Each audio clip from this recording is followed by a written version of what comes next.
High everyone, how are you all? তো at present আমি আর নাসিমা আছি বেড়াচাপ্পা ডিজিটাল ডায়াগনস্টিক্সে, যেটা হচ্ছে কলেজের একদম সামনেই। The reason is Nasima during menstrual cycle or last 3-4 মাস ধরে প্রচণ্ড লোয়ার অ্যাবডোমেনে পেন ফিল করে। তো এই জিনিসগুলো নিয়ে আজকাল তো আর লুকানোর কিছুই নেই। সিন্স মেয়েরা অনেকে কানেক্ট করতে পারবেন যে most of the girls and womens are facing PCOS and PCODs.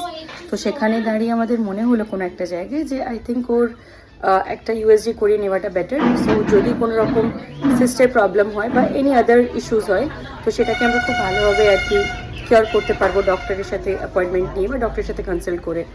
তো দেখাই, আজকে হচ্ছে ওর প্রথমবার লাইফে ইউএসজি হতে চলেছে, খুবই নার্ভাস। তো কন্টিনিউয়াসলি ওয়াটার খেয়ে যাচ্ছে।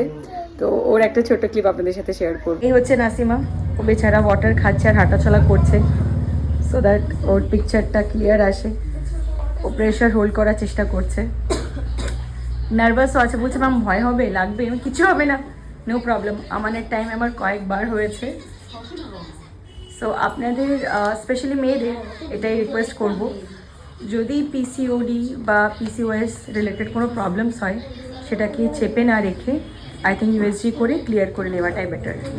মেনস্ট্রুয়াল হেলথটাকেও ঠিকঠাকভাবে কেয়ার করে রাখার খুবই দরকার অ্যাট প্রেজেন্ট। সো বাবা এভরিওয়ান, ভালো থাকবেন সবাই।